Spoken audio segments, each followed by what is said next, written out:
The Moon. Brothers Grimm, story number 3. In days gone by, there was a land where the nights were always dark and the sky spread over it like a black cloth. For there the moon never rose and no star shone in the obscurity. At the creation of the world, the light at night had been sufficient. Three young fellows once went out of this country on a traveling expedition and arrived in another kingdom, where, in the evening, when the sun had disappeared behind the mountains, a shining globe was placed on an oak tree, which shed a soft light far and wide.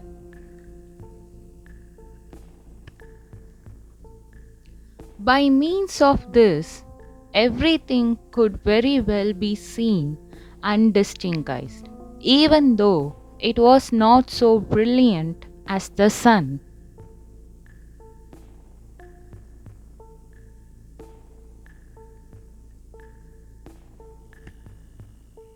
The travelers stopped and asked a countryman who was driving past with his cart what kind of light that was. That is the moon, answered he. Our mayor bought it for $3 and fastened it to the oak tree. He has to pour oil into it daily and to keep it clean so that it may always burn clearly. He receives $1 a week from us for doing it. When the countryman had driven away, one of them said, "We could make some use of this lamp.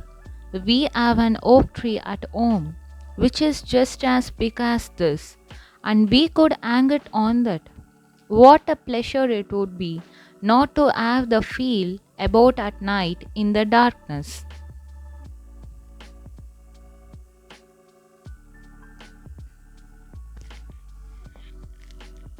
"I will tell you what we will do," said the second. "We will fetch a cart and horses and carry away the moon. The people here may buy themselves another." "I am a good climber," said the third. "I will bring it down."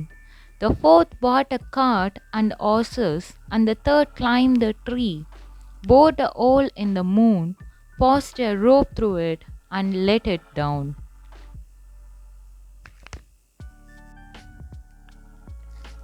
When the shining ball lay in the cart, they covered it over with a cloth, that no one might observe the theft. They conveyed it safely into their own country and placed it on a high oak.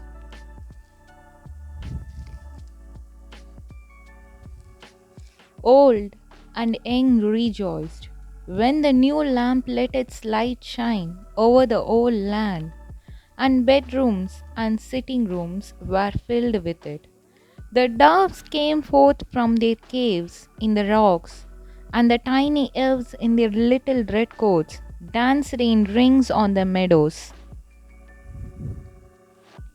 The four took care that the moon was provided with oil, cleaned the wick, and received their weekly thaler.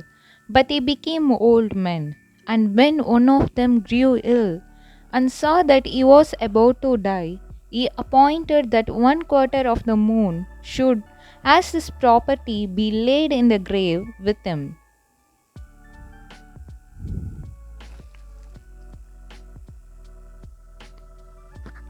When he died, the mayor climbed up the tree and cut off a quarter with the edge shears, and this was placed in his coffin.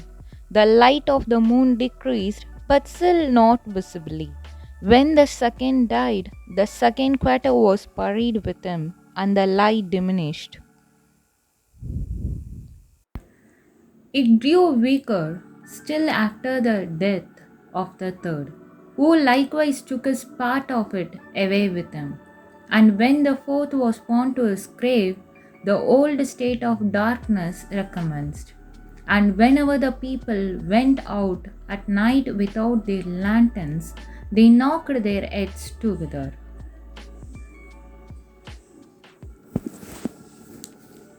When, however, the pieces of moon had united themselves together again in the world below, where darkness had always prevailed, it came to pass that the dead became restless and awoke from their sleep.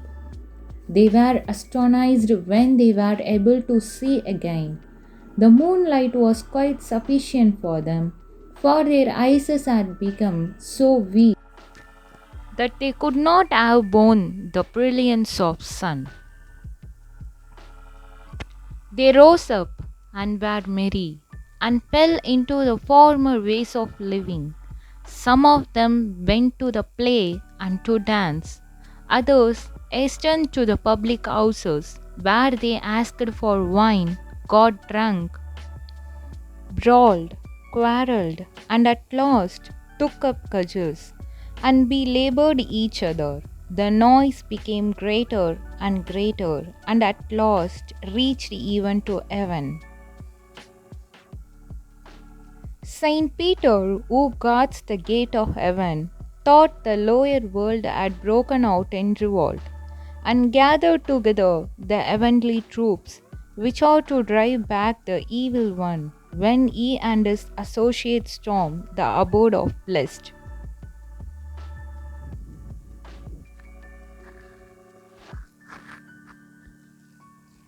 As this, however, did not come, he got on his horse and rode through the gate of heaven down into the world below. There he reduced the dead to subjection, bade them lie down in their graves again, took the moon away with him, and hung it up in heaven. So thanks for watching. Subscribe to my channel Learn with Pri.